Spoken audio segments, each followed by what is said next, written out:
Good evening, everybody, and Shabbat Shalom. We are in 2 Samuel chapter 20, roughly page 339 in the scriptures. Ongoing saga of David and Absalom and Amasa and Joab, and as we're going to see, there's a huge societal hangover from the rule of Saul. So if you haven't been here before now, go back and watch the previous videos. As always, grab your Bible, flip it open. We're going to read 2 Samuel 20 and maybe 21. And there came to be a man of Belial. That word, B-E-L-I-Y-A, apostrophe A-L, is A, ridiculous to try and pronounce, but B, in the Old Testament, it refers to worthless men, meaning not followers of Father God, not followers of Yah. In the New Testament, it's translated as sons of Satan. So to give you an idea of the character traits of this person, OT would say worthless men, NT would say sons of Satan. So there came to be a worthless son of Satan, whose name was Sheba, the son of Bichri, a Benjaminite, Benjamin. Remember, the tribe of Benjamin is allied to the tribe of Judah, which we'll get into more. And he blew with the shofar, meaning it's time to go to war, get everybody's attention, right? And he said, we have no part in David, nor do we have an inheritance in the sons of Yishai, of Jesse. Each one to his tent. So Israel is like, let's beat feet, GTFO. I don't want anything to do with David or any of the other sons of Jesse, meaning that David or his household, his reign, were out. Then all the men of Israel deserted David to follow Sheba, the son of Bichri. But the men of Judah, from the Jordan as far as Jerusalem, clung to their king. And David, the men of Judah, Israel, Judah, two house. We've talked about that before. We will continue to talk about that because it's instrumental to this story. This is where the seeds of that divisive bullshizer are being planted. Okay? Then all the men of Israel deserted David to follow Sheba, the son of Bichri. Bichri. But the men of Judah, from the Jordan as far as Jerusalem, clung to their king. And David came to his house at Jerusalem. And the king took the 10 women, his concubines, who he had left to look after the house, and put them in a protected house and supported them. The ones that Absalom messed around with, but did not go into them. That was it. Absalom uncovered his father's nakedness. Remember the story of Noah? This is figurative, not literal here, because the story of Noah, there's a strong chance that Noah was castrated at this point, but that's a whole different story. Massive wormhole that we're not going to jump into right now. The point here is that Absalom knew his father's concubines, and David, looking at him, was like, I can't do it. I'm not going to do it. However, he didn't just kick him to the curb either. So put them in a protected house and supported them, but did not go into them. And so they were shut up to the day of their death, living in widowhood. And the king said to Amasa, his current general, call the men of Judah for me within 3 days, and be present here for yourself. So all the people in the tribe of Judah, all the men of fighting age, call them here. 3 days, bro. And Amasa went to call the men of Judah, but he delayed longer than the appointed time which David had appointed him. And David said to Abishai, now Sheba, the son of Bichri, is going to do us more evil than Absalom. Take the servants of your master and pursue him, lest he find for himself walled cities and escape us. So Absalom's out raising the men. He's given 3 days to do it, but he's not back yet. So David says to Abishai, hey, Bichri, not going to work. Bichri's going to be even worse for us than the division that came from Absalom, the fighting that came from Absalom. Take the servants of your master, a.k.a. David's inner circle at this point, and find him. Pursue him, lest he find for himself a walled city and escape us. If he holds up somewhere, we're done. He's still out there on the open plain. Let's go get him. Then the men of Joab, remember Joab, David's other general, the first general, went out after him. So we got 3 parties now. We got Absalom out raising an army from the men of Judah. We've got Abishai with the household of David, the servants of the king, going. And we've got Joab, who went out with him, with the Kerethites and the Pelethites. They're referenced 7 times in the Bible, and essentially they are people who were in the land of Canaan, the northwest corner of Canaan, what is now referred to as the Levant, that region, who were mercenaries, essentially. So take these mercenaries, Joab does, and all of the mighty men, David's special forces, and they went out of Jerusalem to pursue Sheba, the son of Bichri. When they were near the large stone which is in Gibeon, Amasa came before them. So, Amasa, Abishai, and Joab, 3 different forces, 3 different armies, if you will, all allegedly working for King David. So Amasa's out there and sees Joab coming, and he's got David's special forces and these mercenaries. Amasa has just raised an army from the men of Judah, and these 2 were cousins. They weren't friends.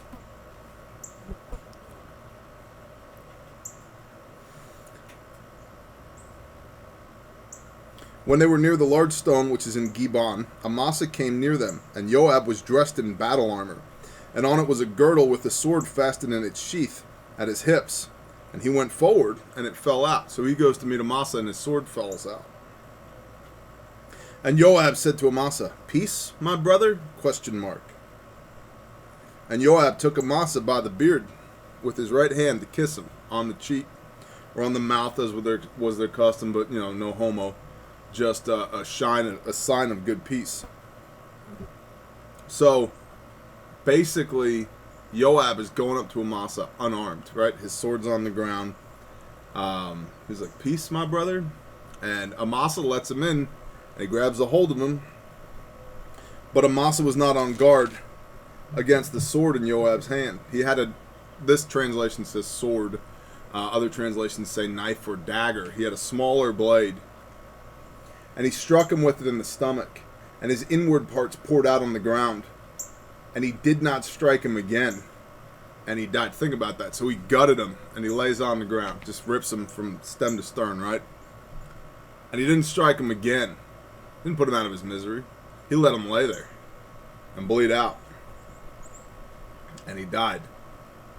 Then Joab and Abishai, his brother, so you've got Abishai with the household of David, David's inner sanctum. You've got Joab with the special forces and the Kerethites.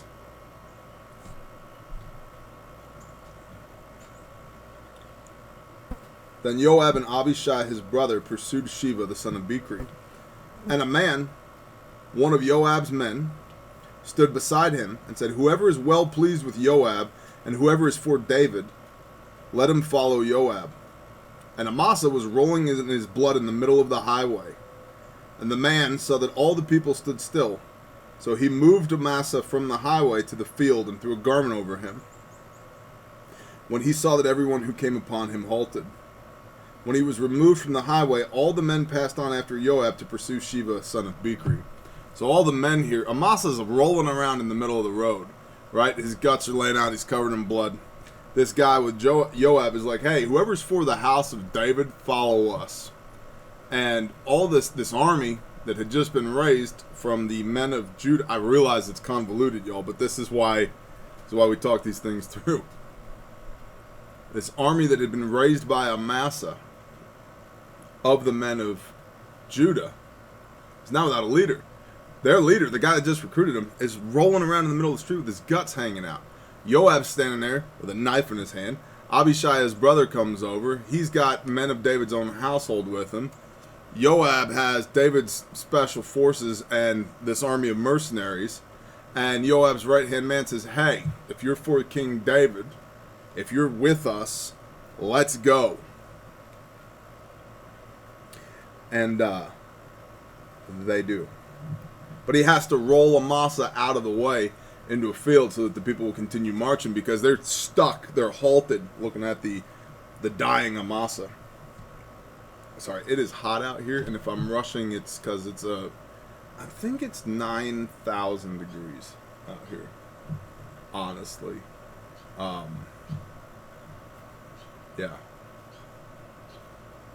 You can see my four-wheeler melting in the sun. It's just, it looks like some type of modern art sculpture. Anyway. And when he was removed from the highway, all the men passed on after Joab to pursue Sheba, the son of Bichri. And he passed over through all the tribes of Israel, to Abel, and to Beth-Makkah, and to all the Berites. And they were assembled and went after him too. So, Bichri, or Sheba, son of Bichri, is moving through the countryside. And now this conglomerate army under Joab is following him. And as they move through the countryside, they're gathering more and more men to their cause. And they went and besieged him in Abel of Beth-Makkah, and they cast a siege mound against the city. And it stood in a rampart, and all the people who were with Joab battered the wall to throw it down. And so Bichri gets inside a city. Joab's like, cool story, bro. Build me a siege mound. And so they start heaping up dirt against the walled city. Why? So that they can approach it. They can get up there, they take a battering ram and knock a hole through the wall. Okay. Then a wise woman called out from the city, listen, please, say to Joab, come nearby so that I speak with you. So this old woman, a wise woman, well, it doesn't say an old woman, it says a wise woman. A wise woman called out, and he came near to her, and the woman said, are you Joab? And he answered and said, I am. Now you gotta already imagine that this woman has some horsepower. Joab is freaking Joab. He just killed Amasa in the middle of the road. No questions asked. Right? And this woman is like, hey, knock it off. Get me Joab. She probably had some chutzpah, you know. People took her seriously when she spoke. Are you Joab? And he answered, I am. Then she said to him, listen to the words of your female servant. And he answered, I am listening. Then she spoke, saying, in former times they often spoke, saying, let them that inquire of Abel. And so they ended the matter. I am of the peaceable and trustworthy ones in Israel. You seek to destroy a city and a mother in Israel. Why do you swallow up the inheritance of Yahweh? She's like, look, I'm good to go. I'm part of Israel. You're here. This is our inheritance. This is our city. I'm a mother in Israel. What are you doing? You're destroying our city. And Joab answered and said to her, far be it from me to swallow up or destroy. That is not the case. But a man from the mountains of Ephraim, Sheba, son of Bichri by name, has raised his hand against the king, against David. Hand him over, him alone, and I withdraw from the city. Think of the optics of this. Okay, so Bichri has these other 10 tribes of Israel, or elements of it, at his service. They're walled up inside this city. Joab, with David's special forces, and the army of Judah, and the mercenaries, the Kerethites and the Pelethites, are all arrayed in battle armor. There's been a siege mound built against the walls.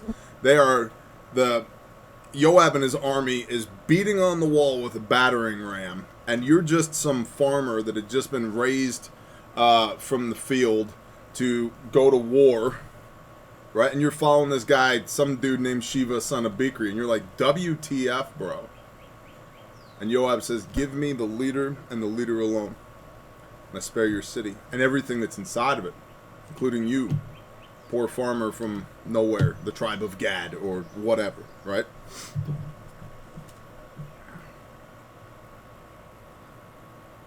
Hand him over, him alone, and I withdraw from the city.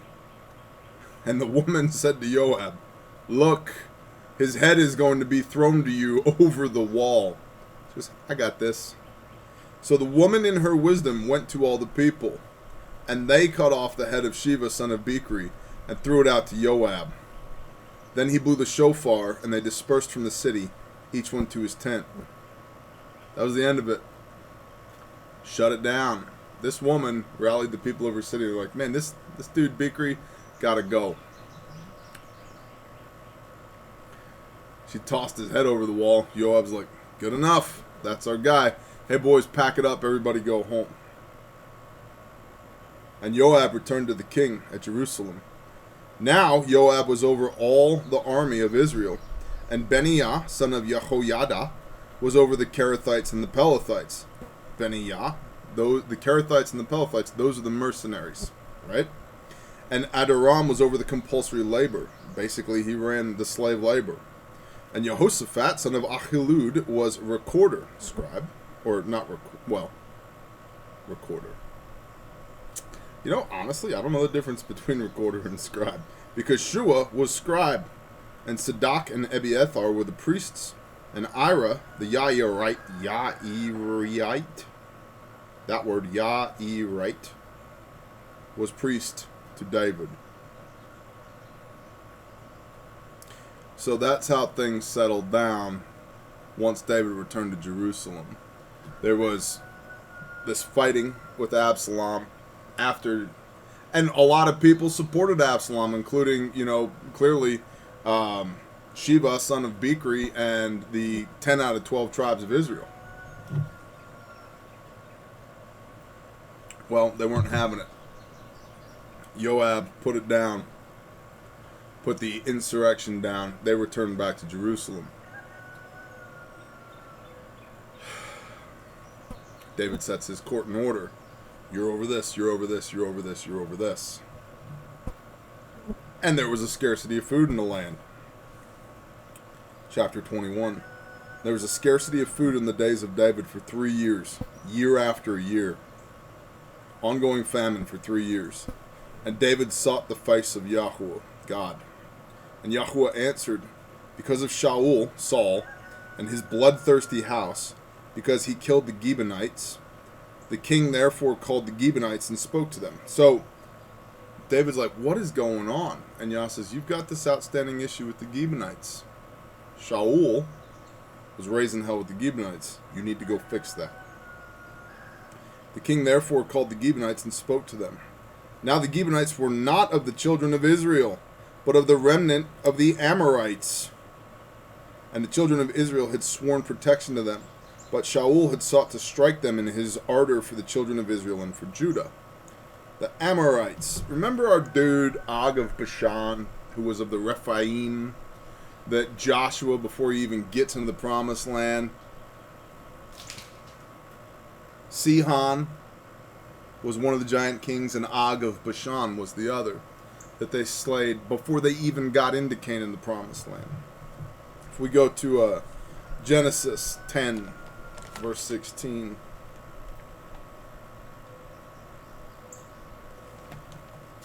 Genesis 10, verse 16. Here's all the people that were in the land. We can see the Jebusite, the Amorite, and the Girgashite, and the Hivite, and the Archite, and the Sinite, and the Arwadite, and the Semirite, and the Hamamathite. And these are all the clans, the tribes of the Canaanites. And then Amos 2:9, because this is interesting. Amos, surely the Lord our God does nothing without first informing his prophets. Zechariah. Amos is a little, I feel like I'm going to flip past it. Habakkuk, one of my favorite books in the Bible. So Amos, where are we? 2 verse 9. That's roughly page 612 in the scriptures. Yet I destroyed the Amorite before them, whose height was like the height of cedars. And he was as strong as the oaks, yet I destroyed his fruit from above and his roots from beneath. Whose height was like the height of cedars. I've got some cedar trees on my property. They're not as big as these loblolly pines, but they're no slackers either. 30, 35, maybe 40 feet. The Amorites, at least some of them, were giants. It's interesting here that Israel, when they go into the promised land under the leadership of Joshua, are commanded, you've got to eradicate this bloodline. You have to get rid of these giants. And they do, but not 100%. Now, on the flip side, if you were a Canaanite, the giants were revered. They were like their, famous actors and basketball stars and favorite football players. They were the celebrities. The men of renown, as Genesis 6 verse 4 calls them. They were the men of renown. They were the ones that were known. And I found a fascinating article on this that traces biblical lineage from Goliath to these giants that we're going to see here in 2 Samuel 21, talking about an A1P thyroid mutation, I believe it was, and hyperthyroidism, and why these scientists suppose that being struck in the head with a rock would have been an issue for Goliath when David throws the rock at him, that he had an underlying thyroid issue, which is where, right, kind of triangulate from your throat to the base of your neck in there. So, get hit with a rock, you're done. You're down. Very, very interesting article. You could Google Sons of Goliath, and that's where I found that article, because as we're going to see, Israel, under the leadership of David, is going to be dealing with some Sons of Goliath here. But very interesting that they're still here. And the Canaanites revered these people. And the Amorites, under, I believe it was, 1 Sam 7. 1 Sam 7. Verse 14. And the city of the Philistines, which the Philistines had taken from Israel, were returned to Israel from Ekron to Gath. And Israel recovered its border from the hands of the Philistines, and there was peace between Israel and the Amorites. There was peace. They had an agreement with these guys. We're not going to kill you. However, Shaul was like, yeah, you know what? We're Israel, we kill giants. Let's go kill these guys. There was probably other socioeconomic and political reasons as well. But on its face, that was the argument that he made. Hey, we're going to go kill the Amorites. Well, the Amorites, which are the Gibeonites, they were not children of Israel, but a remnant of the Amorites. So there was a peace agreement between Israel and the children of the Amorites here. The giants. Interesting. And because that had been violated by Shaul, Yah is saying to David, you've got a mess to clean up here. You fix this, blessings will flow on your land again. It's very similar to when Yeshua says, hey, if you've got something between you and your brother, don't come leave your offering at the altar. You go and fix that with your brother first, and then you come bring an offering. Before you enter into the presence of Yah and receive his blessings, you go fix this stuff that's in between you and your brother. It's also interesting how the relationship and the requirements of this relationship change through time, because Yah floods the earth to kill the giants in Genesis. And then in Joshua, under the leadership of Joshua, the Israelites go all throughout the land of Canaan, and they're just straight up killing giants left and right. Caleb got 3 of them just so that he could have his own mountain. Right? But then a peace is made. They do not eradicate these people, and a peace is made. And now it's as if Yah is saying, you didn't keep your word. And because you didn't keep your word, you will not experience my blessings. And who knows what the environmental factors are here as well. You know, was there drought, scarcity of food in the land? It could have also been too much rain, right? Who knows?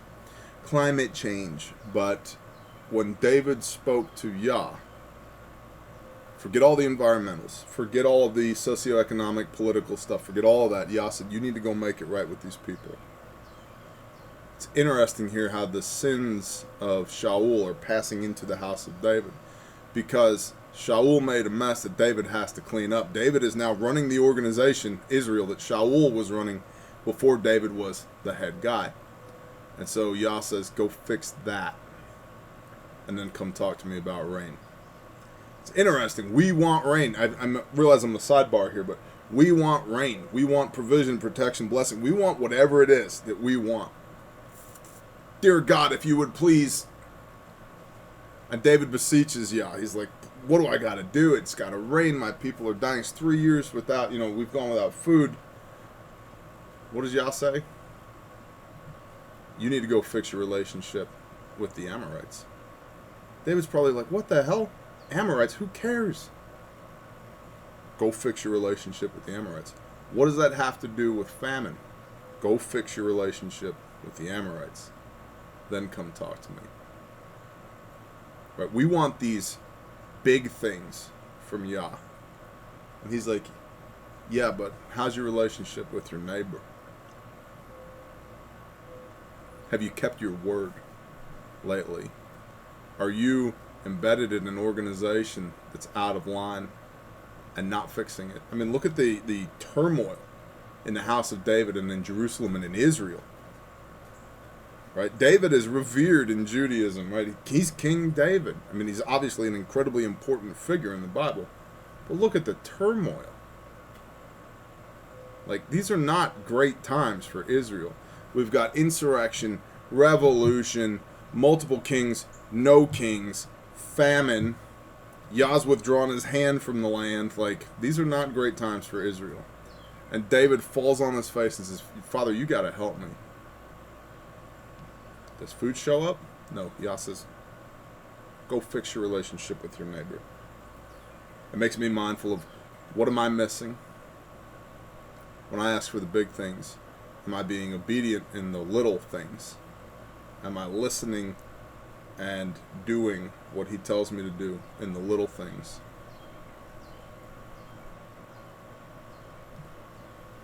I don't want to beat that dead horse, but... So Yah says, go fix your relationship with your neighbor. And the children of Israel had sworn protection to them, but Shaul had sought to strike them in his ardor for the children of Israel and Judah. So David said to the Gibeonites, what should I do for you? And with what do I make atonement, so that you bless the inheritance of Yahweh?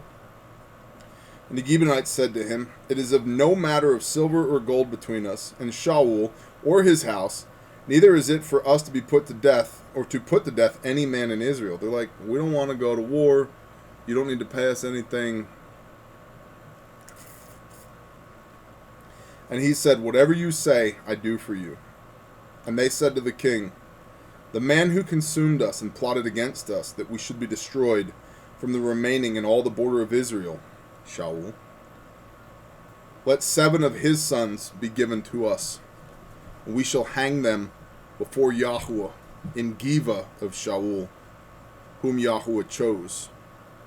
And the king said, I give them. So this is interesting, because these giants who have been spared by Yah, because Yah's representatives, the nation of Israel, made a peace with them. I said, because you didn't answer that peace, we will hang 7 of the sons of the man who didn't keep his word in front of your God. That's strong words. Think about that. But the king spared Mephibosheth, the son of Jonathan, son of Shaul, because of the oath of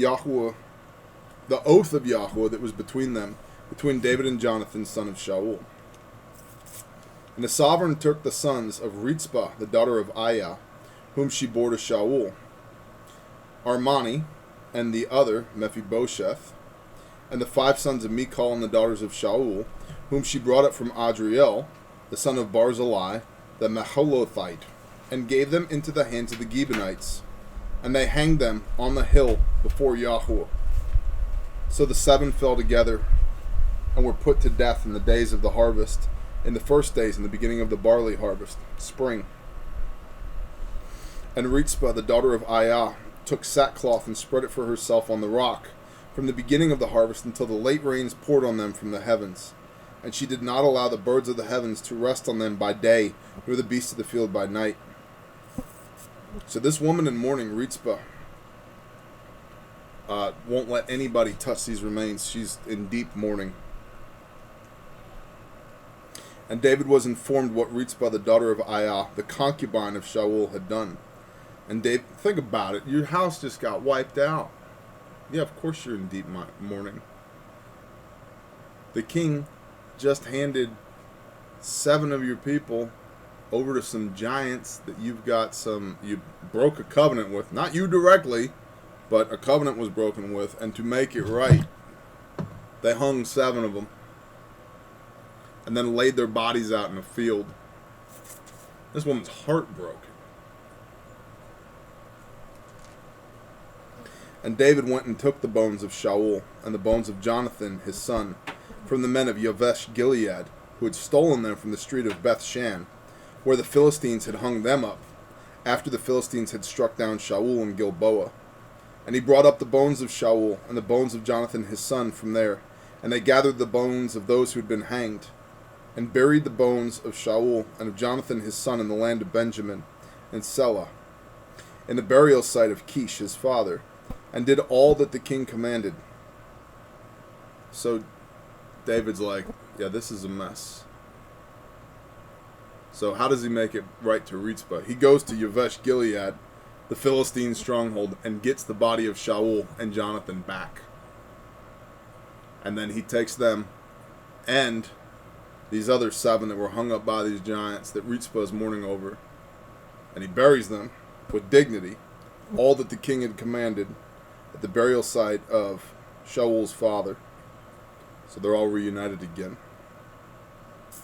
And after that, Elohim heard prayer for the land. There were a lot of unresolved issues, a lot of unfinished business for King David here. Almost like, get your house in order, and then I'll heal your land. Get your house in order, and then come see me. You're gonna come fall on your face and beg me for something you don't even you haven't done what you could do, and yet here you are beseeching me for my favor, for my grace, my provision, my protection, my blessing.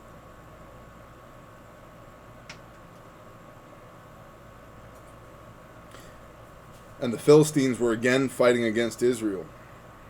Well, yeah. Who knows if it has anything to do with the fact that David just went and got the body of Shaul, the body of Jonathan from Yavesh Gilead. And now the Philistines, which I'm told another word for Philistine is Palestine, is fighting against Israel. And they were no slackers either. They had some giants in their blood. And the Philistines were again fighting against Israel. So David and his servants went with him. David and his servants went down and fought against the Philistines. And David was weary. He's getting older, man. A lot of war, a lot of heartache, a lot of trouble. And Yishbo Benab, who was one of the sons of the giant, the weight of whose bronze spear was 300 pieces, who was bearing a new sword, spoke of striking David, of killing David. But Abishai, the son of Zeruiah, remember, the brother of Joab, Abishai, came to help him and struck the Philistine and killed him. So, Yishbo Benob was also a giant. Abishai kills this giant. Then David's men swore to him, saying, do not go out with us to battle anymore, lest you put the lamp out of Israel. They're like, dude, you are not good to go for coming out here on the battlefield anymore. If you get killed out here, or if you die out here, Israel is going to be in massive amounts of jeopardy. You need to basically stay home. Let us do our job so you can do your job. And it came to be afterward that there was a battle again with the Philistines at Gob. Then Sibekai the Hushathite struck Saph, who was one of the sons of the giant. So Saph, also a giant, killed.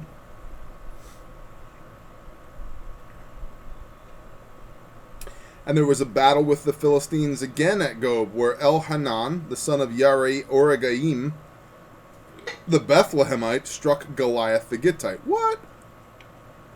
Hold on. The shaft of whose spear was like a weaver's beam. Big. Dude he was a giant. He was massive. The shaft of his spear was like bigger around than this, right? This quart mason jar. Now, wait a minute. It says that this dude, El-Jahananan, killed Goliath. I thought David killed Goliath with the sling under the command of Shaul. Turns out he did. David did. This is one of those things where having 13 translations of the Bible is a plus. It's also one of those things where it's great to have concordances or eSword on my computer. And also just do research. search things on the internet, because it turns out that in the original manuscript, and I'm reading from the scriptures, so I've said before, it's not a perfect translation, but it is a very good one. But in the original manuscripts, it says, the Hebrew word is achi, right? That means brother. So it says achi Goliath, not Goliath the Gittite. And so this dude Elhanan, the son of this guy Aregarim from Bethlehem, struck the brother of Goliath the Gittite, the shaft of whose spear was like a weaver's beam. This is traditionally seen as an error in translation, and that error in translation has apparently even made its way into the scriptures, which again is very good, but not perfect. And there was a battle in Gath again, where there was a man of great height, who had 6 fingers on each hand and 6 toes on each foot, 24 in number, and he was also descended from the giants. And he reproached Israel. And Jonathan, the son of Shimi, the brother of David, struck him.